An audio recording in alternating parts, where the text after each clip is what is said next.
So ladies and gentlemen, give a warm welcome to Mr. Eddie Meola.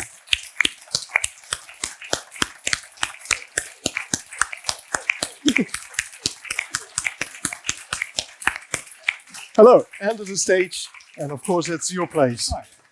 Great to see you. I think I have to handle the microphone to you.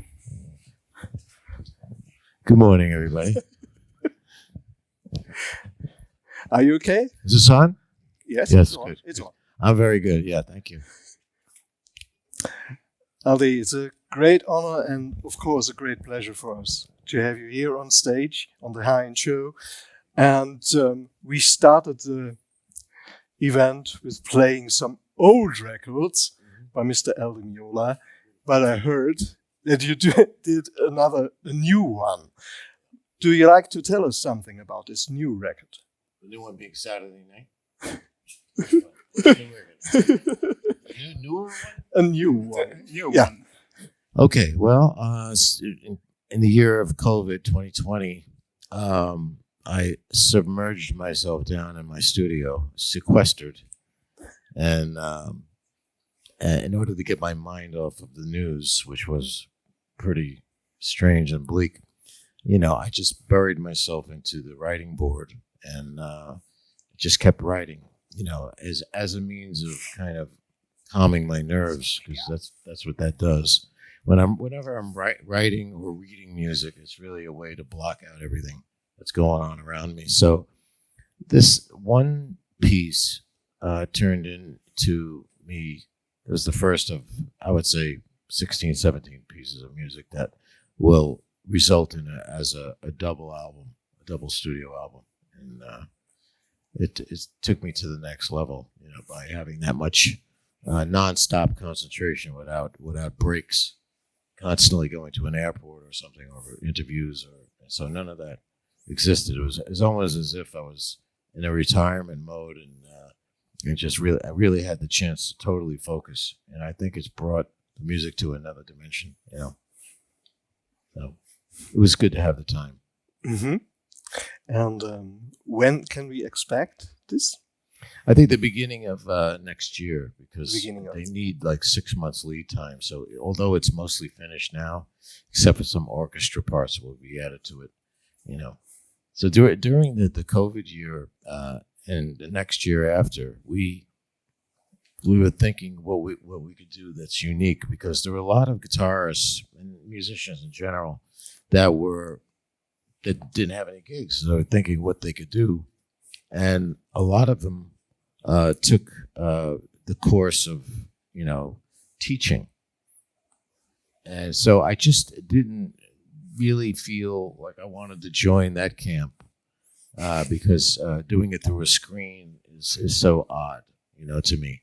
So my wife and I came up with, I think we were the only ones to do this, but we came up with a really unique kind of package deal where the fans would come to us, and even though they wore masks and everything, but eventually they take them off, and we weren't really too concerned because we had our shots. But what I would do is I would actually cook, and they would come over for appetizer. We're still doing it, by the way. We're back doing it in September, and this fall we're gonna reintroduce it again. So we would have a whole display of Italian appetizers, and then they would watch me cook a very special. I think it's very special. It's my own recipe pasta dish. We sit down, after a variety of different wines and champagne or whatever. It was really a very exclusive event that they get to see also, my house. So they get to see all of the different items I've collected. Not only guitars, which are down in the studio, but they get to see all of the different books and places that I've been that are scattered throughout the home.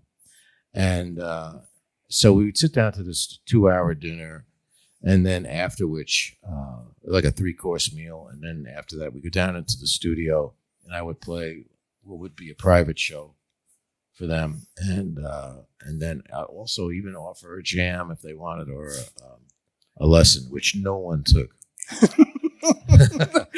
No one wanted. They were welcome to. There was only one guy, and I think it was just the first guy came in. He goes, "Well, I like to jam," and I said, "Okay, well, I have 20 guitars here and on stands. You could pick any one you want." He goes, "Oh no! I don't want to play guitar." I said, "Well, what do you want to play?" Because I brought my cowbell. So I looked at my wife and I go, "Okay, here we go." But maybe you can show him some tricks on the cowbell because you're a He had very no good sense of percussionist time too. at all.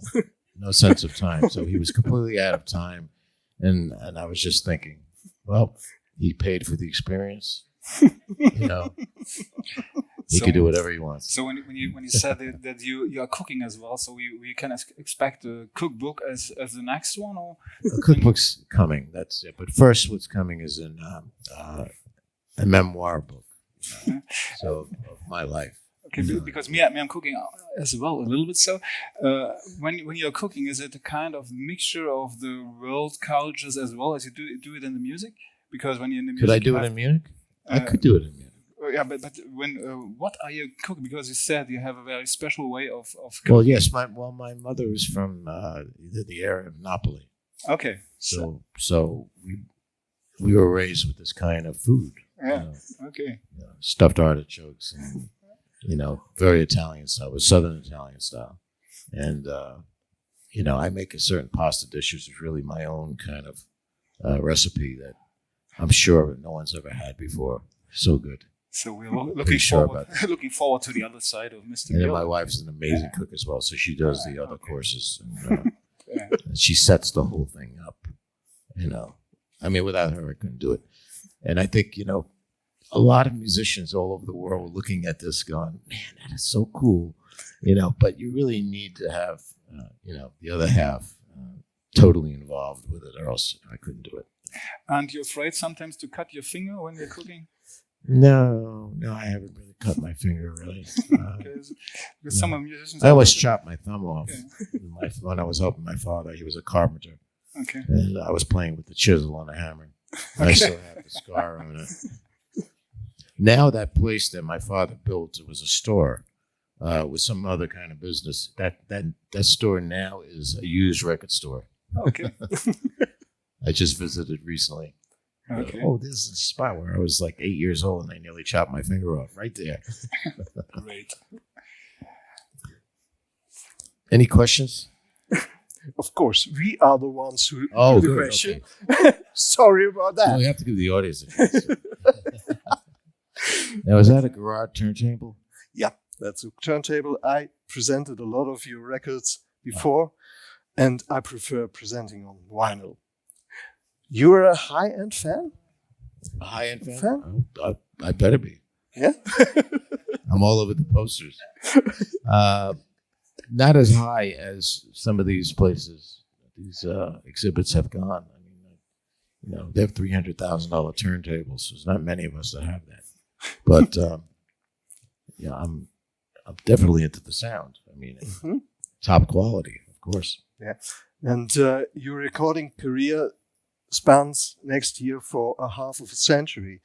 And can you tell us something about the developments you had in all these times?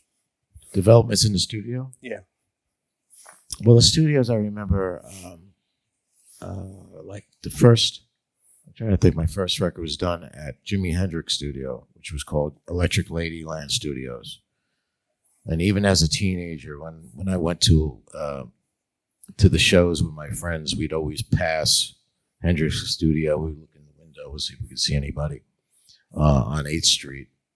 And we'd walk down 8th and we'd go to 2nd Avenue and St. Mark's Place. We'd make a right, and it was the Fillmore East, which is really where I got a lot of inspiration, seeing all the great bands. Yeah. You heard of the Fillmore East. And then at 15, I took a trip to the West Coast with my mom because my sister lived out there, and I got to go to the Fillmore West. So it was great, But anyway, my first record was done. First, second, and third record were done at Electric Ladyland, and in the big room. So they had 2 rooms, Studio A, Studio B. And it was phenomenal. There's just something about it. Now, what I did notice, and I talked about this with Mark Levinson. I'm sure you heard of Mark Levinson. Yesterday at the hotel, he brought some of his speakers, and we were checking out some equipment. And I said, I always left the studio with a cassette tape of what I did that day. And the sound was always phenomenal. And then when it got to the final mix, it didn't quite sound as punchy and dynamic as the rough mixes. And he looked at me with a question mark, like, well, why? And I said, I found out why. Because on the consoles, whether it was a Neve or an SSL board or whatever it was, a lot of engineers would do a quick rough mix on the monitor faders. And the monitor faders had far less circuitry. So you couldn't do as many things in terms of VQ or panning or reverb and stuff of that nature. So you were pretty limited. But the monitor faders, because of the lesser amount of circuitry, made the sound humongous. It was big. When you run it through the whole board in the final mix, you have a reduced sound, still good, still really good. And of course you need to do it that way because you need to do a proper mix. But if they can ever, up it to what the monitor faders had, oh man, it'd be great. So I told that to Bob Ludwig, who was the most famous mastering guy on the planet probably. And he just laughed. He said, yeah, I know exactly what you're talking about. A lot of artists had said that. So that was Electric Ladyland. And I've worked in studios in London, various studios. When I was, we did Paco de la Cia and John McLaughlin and myself. We recorded a studio record in London. And it was really nice being in London for about a month and a half. I felt like I was living there. It was wonderful. And then I've made records in various different cities throughout Europe, of course. And my favorite was probably up in the mountains of the Rocky Mountains at a famous studio called Caribou, Caribou was owned by the producer of all of the Chicago records. Jim Guercio was his name. So he bought this 12,000-acre ranch at the top of the mountain. And everyone was recorded there. John Lennon, the Beach Boys, Chicago, of course, Elton John, west of the Rockies there. Yeah. And they had enough of separate cabins for each band member, with all of these stuffed animals, on the wall looking at you while you were sleeping. And it was a great experience. That was really cool. Of course, I recorded in LA at a number of studios like Cherokee and Wally Hyder in San Francisco. And, I just loved analog tape. I'm one of those old school guys. Pro Tools is the industry standard, and you have to work with it because it could do so many things. It enables the engineer to edit very easily, and it's just that because there are a lot of engineers that like to work within the box, within the Pro Tool box, a lesser amount on the board. Very frustrating for musicians. Yeah. Because we're so used to going over to the board and putting the levels exactly where we want. And so it's a little tedious, to stand there because, and then I start referring to Pro Tools as slow tools. It takes a long time to do certain things, where the board is from. There you go. You have to ask the engineer to bring up the guitar on the left channel. It's like, okay. Comes down. Yeah, it's too much time. If it was on the board, it'd be done. So yeah. Do you think that you and your group maybe will be able to produce a record like those Return to Forever albums nowadays with all those studio equipment advantages?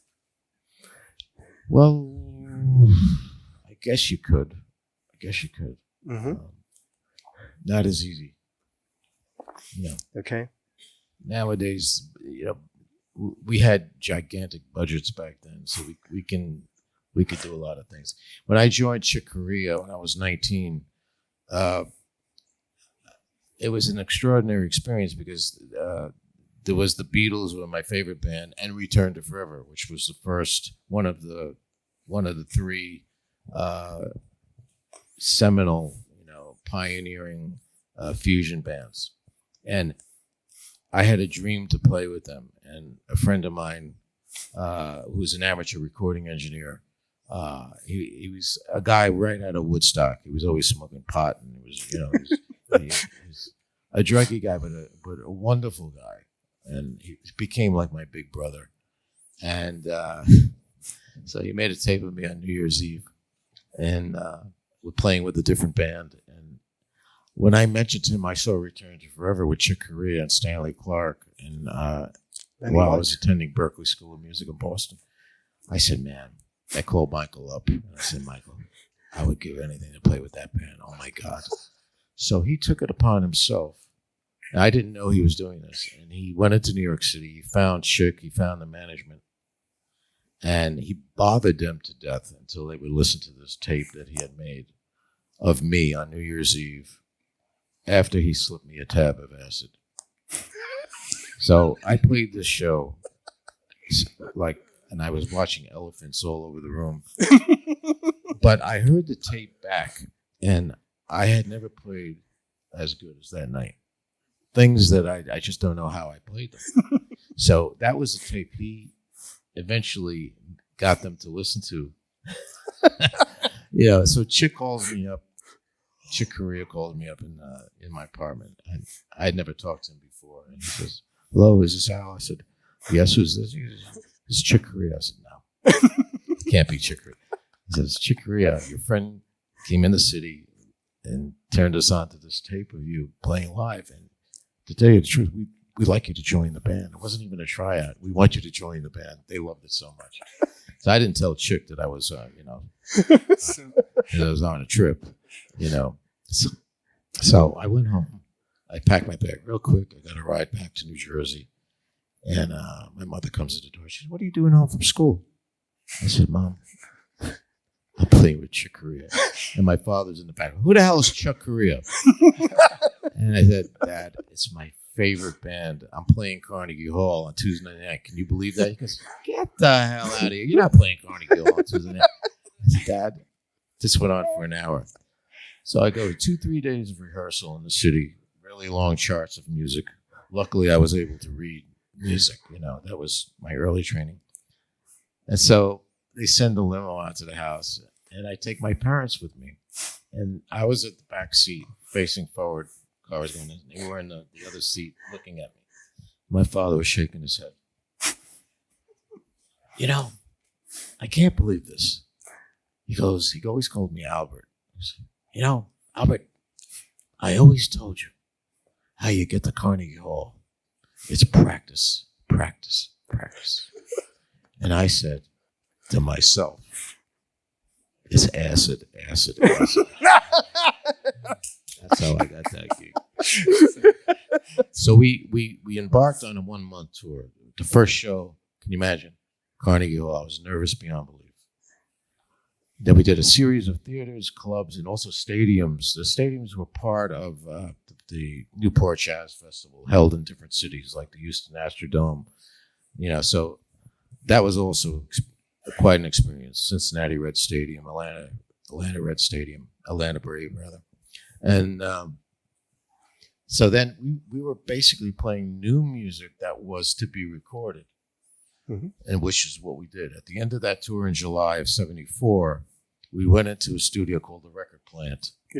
Yeah, very well-known studio at the time. They also had one in L.A. In the next room was John Lennon. When I heard John Lennon was in the next room, I just, oh my God, Linda Ronstadt was upstairs. I was also a big fan of Linda Ronstadt. So I got to see John. I didn't meet him formally, but I got to see him. I was a shy kid anyway.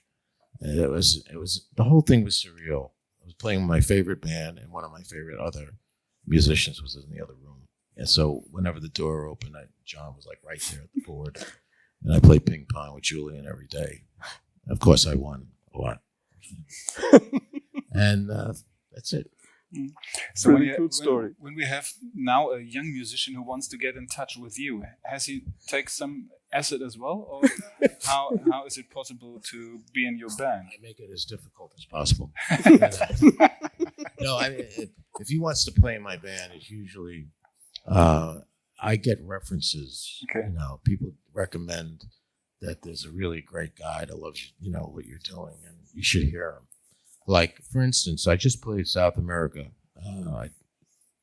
I played many times South America, but this recent trip to South America brought me to many different countries. But when we got to Peru, my percussionist, he found the local percussion society. I didn't even know they had such a thing, and he invited this one. She was a girl. She came backstage with him. And he says, Al, you got to hear this girl play the cajon, which is a box like this. This is solid, but a cajon is like exactly that shape, empty. Yep. And you get a really cool, snare and bass The whole drum kind set, of thing. yeah. It works really well with acoustic instruments, right? So within 10 seconds, I knew this girl was phenomenal. She had a tremendous sense of time. And so we did a little jam backstage. I said, you are coming on the stage with us. She, that kind of thing. And that was it. So I hired her. So she's going to be on our next tour. And she's also a great drummer. And that's how it can happen. A musician can come to the show, find their way backstage. And I'll always say, you want to play me something? Yeah, I would love to hear it. We had a great bandoneon player in backstage, totally unknown. And I'm going to work with him. Yeah, that's how it happens. Because you have a lot of young musicians around you, so it's because it's more inspiring to play with younger musicians, or why are you choosing them? Well, the more experienced players that have a name, they're really hard to get because they got their own thing going on. Okay. So you tend to, you appreciate the youth. They're looking for a break, and they're cost effective. Usually, which is helpful. Yeah. And I don't know. I mean, I've had so many records. I have over 30 records where I have named musicians who are very well known, and they command quite a price. But there are young musicians really looking for the break, and they work really hard and they're super appreciative, easy to deal with. So. But some of the musicians you have been working with are quite as old as we are nowadays. Mr. Klaus Schulze or Stomu Yamashita, the Go people. Wow, what an opportunity that was. So Return to Forever was a 2-year nonstop. It felt like 10 years, but we did so much in 2 years. We did 3 albums and toured several times, U.S. and Europe and Japan, I think, later. But when RTF disbanded too soon, in my opinion, I was lucky to get an invitation to go to London and record with Stevie Winwood in a band called Go. It was actually a band of an avant-garde percussionist who was really well known to the pop world in London. His name was Stomu Yamashita. And he was very super avant-garde. He wore wild clothes. He looked like a rock star of that era. And I knew of Stomu's music. I had his records. We all did at Berkeley. Why, I don't know. But his new idea and project involved Mike Shreve on drums from Santana, who I loved. Yeah. Klaus Schultz from Tangerine Dream, who I didn't know him personally, but I knew of his reputation. Who else? It had Roxy Music, Phil Manzanera, another rhythm guitar, and they had a whole bunch of other people. But to do something with Stevie Winwood was like another dream come true, because it was only a few years before that I was in garage bands in my hometown playing Dear Mr. Fantasy, and I still think he's got a phenomenal voice. Phenomenal. Mm-hmm. So that was another really cool project that took us. We did the record at Island Studios. It was an Island record project, and then I don't remember because it's so long ago, but I think I'd gone home to finish a record. Then I went back to rehearse for a show at the Royal Albert Hall. And so I did the Royal Albert Hall show with them, and they had ballet and lasers, and it was like mind-blowing. Everybody was there. I think McCartney was there, and I think Jimmy Page was there, is what they tell me. But a lot of the London groups came to see the show. And then we went to Paris, and we did Palais de Sport. And they recorded that. A live album. It's a Go Live. Go Live. Go Live is a double disc. And man, I listened to it. I mean, I couldn't listen to it for a lot of years because I thought I had really, gone to another place. But when you listen to it in real time now, it was, the energy was just unbelievable. Yeah. But maybe another dream which came true for you was the cooperation with Les Paul. On Splendid Hotel. Les was a neighbor. Les Paul was a neighbor of mine, and in a couple of towns over. And my first show in New York with my own band after Return to Forever was at the Beacon Theater, and I was in my dressing room, and I was facing the wall. The door was in back of me, and I was warming up on my guitar, which was Les Paul, a black Les Paul custom. Yeah. And so I'm practicing, and I hear a voice in back of me, like to hear the door open. Someone goes, "Hey, what kind of guitar you got there?" And I turn around and I go, "It's a Les Paul." There he was. I was like, "Oh my God." And then from that moment, we became pretty good friends. He would come over to my house a lot, always with a bag of popcorn. And I went over his house, which was like a museum. So he had so many Les Pauls. He had a studio there. He had a tag on one of his recording machines. And I just looked at the tag and it said, Smithsonian Institute.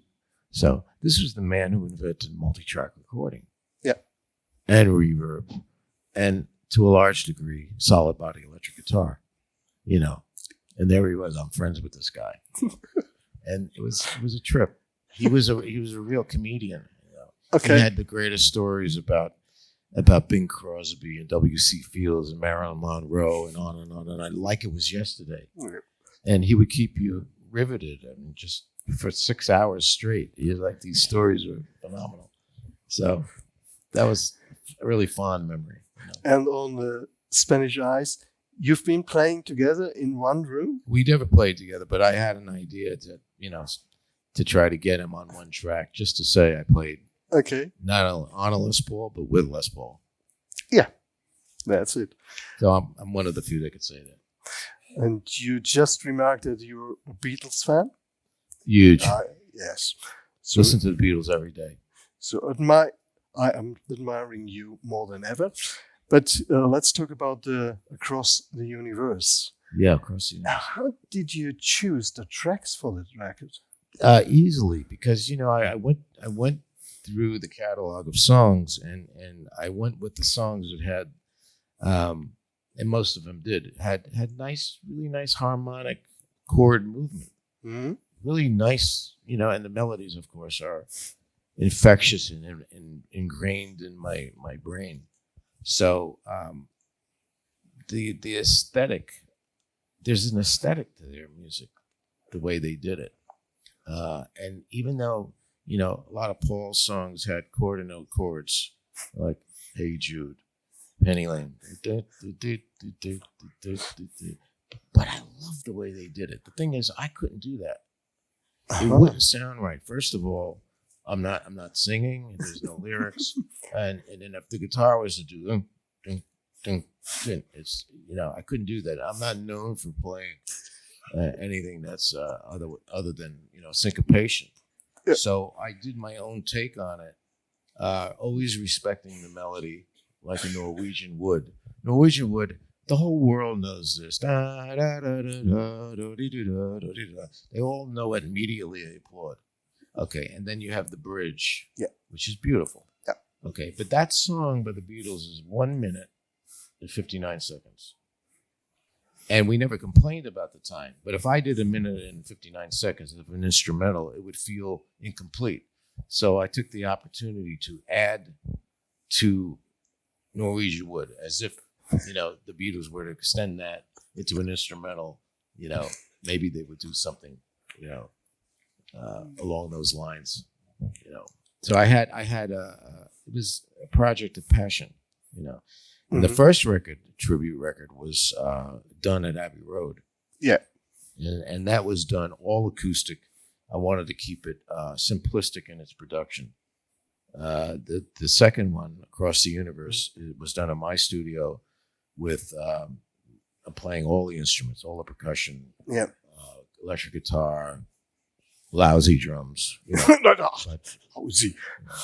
Oh no! Yeah, I played lousy. You did a great job. Maybe, of course, you did. Maybe one thing that would interest me myself. There was an era in your work where you worked a lot with synthetics. So the scenario record, for example, with the sequencer, all these. That was a Fairlight. Or Fairlight. Fairlight. While I was making the trio record in London, the studio one, Passion Grace of Fire, I was watching TV. It must have been a music channel at the hotel, and I saw this video of Peter Gabriel doing Shock the Monkey. And the sounds that were coming out were foreign to me, but were immediately, I said, man, I got to check that out. What is he using? I found out it was a Fairlight. I think it was an Australian invention, right? I think it was Australian. He and Kate Bush were the cool story about that was I invited the guy that was responsible for demoing the Fairlight. His name was Will Alexander, a very well-known programmer, to come out to the studio in Colorado, way up in the Rockies. And he brought the Fairlight. I was working with Jan Hammer on this record. Oh, wonderful. Cool. The whole record was with Jan Hammer. Jan Hammer, he could just fall on the Moog and it would sound great. He could just, whatever he did on the Moog was amazing. The sound. Chick couldn't even get that sound on the Moog. So I said, hey, Jan, I just invited this guy from LA, represents Fairlight. You got to check this. And Jan was very stubborn. Oh, my God. That was Jan. He said, no, I don't need it. No, I don't want to see it. No, I get all my sounds in them anyway. I said, Jan, you're gonna want to check this out. It took a few days. It took really. And then, Will started demoing it for me, and then all of a sudden Jan's looking over. The second day he's like moving over. Third day now he's fooling around with it. And then he became totally enthralled in this instrument. In fact, that record has a whole different sound because of the Fairlight. And he then took it to the next level. He got the gig with Miami Vice. Which is mostly Fairlight. And that was a huge success for him because I brought that in. So initially it was you who bring the Miami Vice to life like this. Well, Michael Mann heard a piece from my record Scenario. Okay. Called Sequencer. Yeah. And I'm not a programmer and I'm not really a keyboard player, so it went to the best guy. Jan was great for that. Plus, he didn't want to tour so much, so he was better off in his home studio in upstate New York. And when you were talking about your collaborations and all those fantastic musicians, I was always wondering, it's maybe a private question, but did you ever happen to play together with Jeff Beck? No. Oh, what a pity. Jeff came to a couple of my shows. I remember I met him in New York also, but he came to my shows when I had Jan in the band. Yeah. And he was always in the wings on the stage. And I said, Jeff, come on, play. He was a little shy about jamming. So, but I did play with Jimmy Page. Oh, cool. Yeah.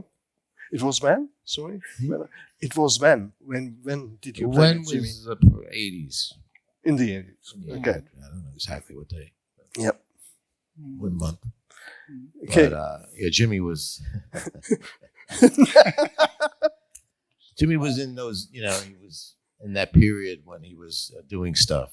Yeah. So he came out, and it was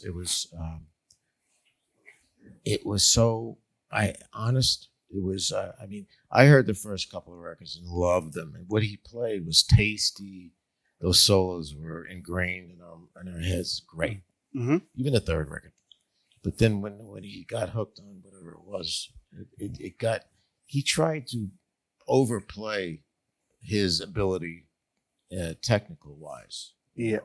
So when he came out on stage, he must have just shot up something, I don't know, and the crowd was going crazy because Jimmy was there, and it was sloppy. It was sloppy. So then it was my turn to play, and I said, I can't do what I do because it would be, you know. So I had to like slow it up a lot. You know, I just didn't want, you know, it would have been, you know, I could have slayed him at the moment, but I said, no, I don't want to do that to him. You know. Would be that was Les Paul's birthday party. Okay. It was Les Paul's That's what birthday it was. party. Okay. It was one of his parties. Probably he was Okay. hitting 80 or something. I don't know. It was at the Hard Rock in New York. So one question: when I would want you to play on my record, how should I do this? Is Show me your bank account. So okay, so No. because sometimes You have to talk to my manager, Stephanie. Sometimes you need My wife. really a deep connection to the other artist, and if someone is appearing on a record, or because I'm at a point in my life where, you know, I take sometimes the time to do stuff like that. You know. Because, for example, there are some records where you only play one solo on the record. Yeah. For example, Paul Simon and the Paul Allergies. Oh, yeah. So is he calling you? Hey, Al. He sure did. Or are you? He did. He called me personally. Okay. And I was such a fan, still such a fan of Simon and Garfunkel. Okay. Oh. And this record was to be their first record together in 20 years. Something like that. Maybe 15 years.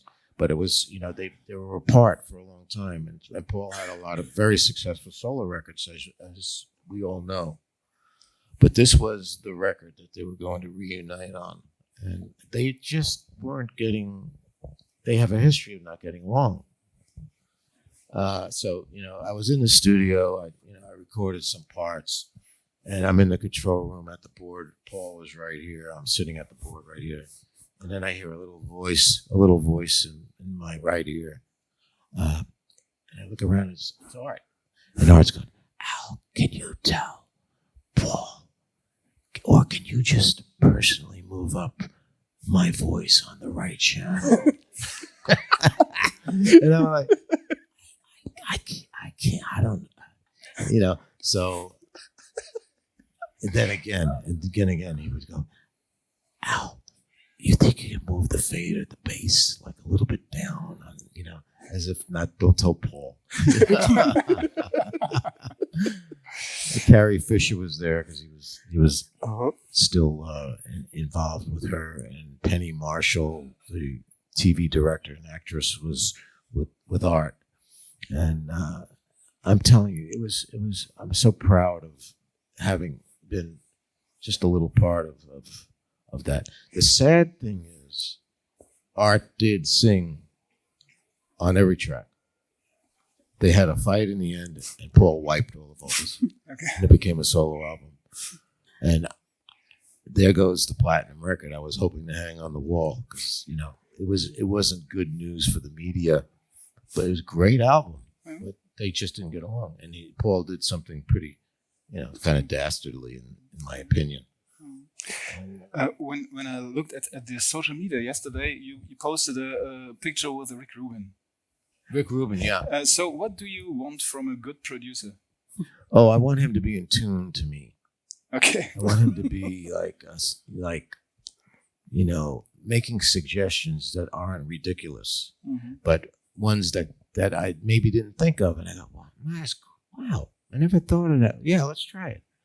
You want a producer that listens to, let's say, maybe some solos you've done. You know, I really like that first solo you did. It's really, I think that, you know, my fifth solo attempt was no, there was some magic in that first one.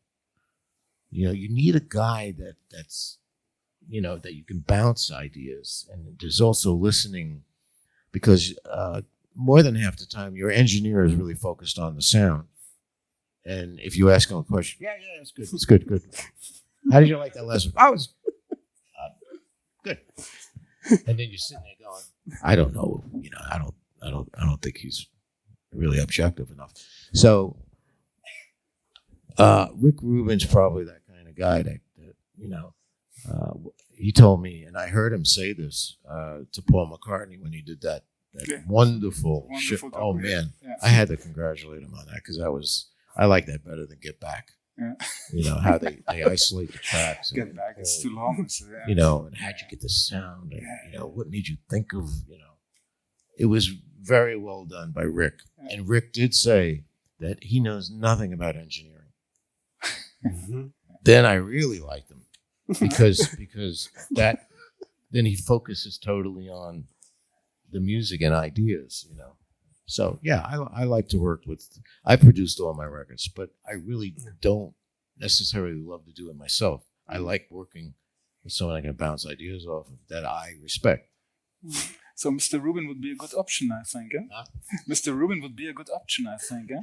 Well, it would be different, because he's not known for doing music like my own. I think he was more known for hip hop stuff. But he did hip hop. He did.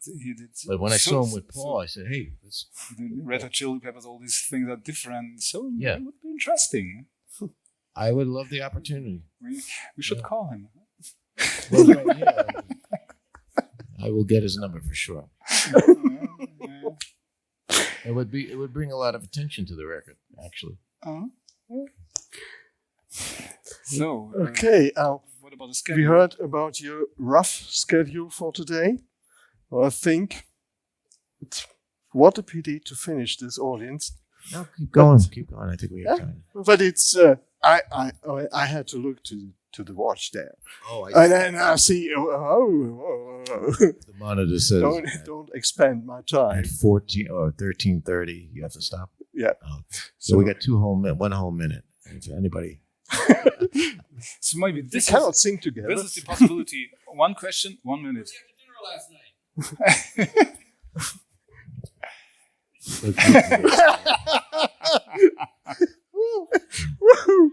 How are you? We had some kind of Italian food at Leslie Mandoki's house. Yes, the last one. We talk now, first thank you that you have a time for us. And second, we talk about the facts. My only question to you, sir, how do you create? How do I create? Because I read the interview with you about you, and critic says you had the radio for the speaking of God. I'm so sorry. I'm the what? It's from Indiana Jones, from the first part. You have the radio for the speaking of God. It's pathetic, I know. But how do you create? Where do you get the ideas? Not only the technique, but the ideas. I don't have any idea. I just, really, you can ask the same question to a lot of great composers like Paul McCartney and stuff like that. It's in there. It starts with a seed. It could be, I'm sitting with a guitar. I highly recommend turning the TV on. because not this last record. The last record, in fact, I had to get away from the TV because of the COVID thing. It was making me, nervous as hell. But other records, I've started composing because I had the TV on. I'm watching the TV and I'm tuned into what's going on.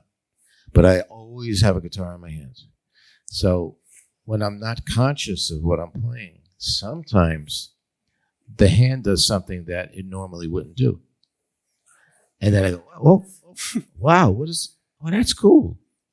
I might not have never played that had I not been focused on something else.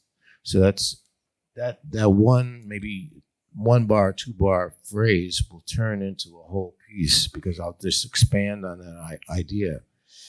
But I never start ever. And this is something, if I was addressing a writing class or something, you can never start with a melody. Mm-hmm. I think it's impossible to start with a melody. Did you ever think about that? Sure. You did? The same process has also Rick Rubin.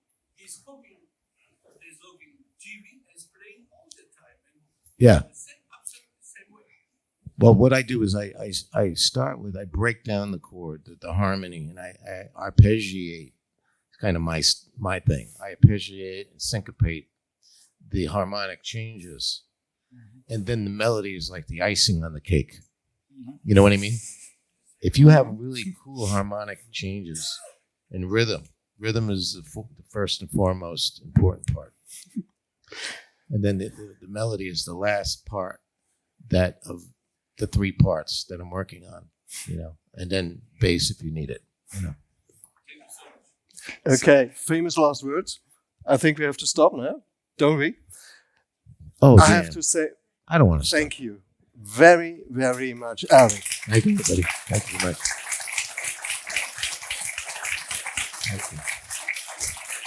Thank you. Thanks a lot. Thank you, everybody. Thanks so much. A standing ovation. Yeah.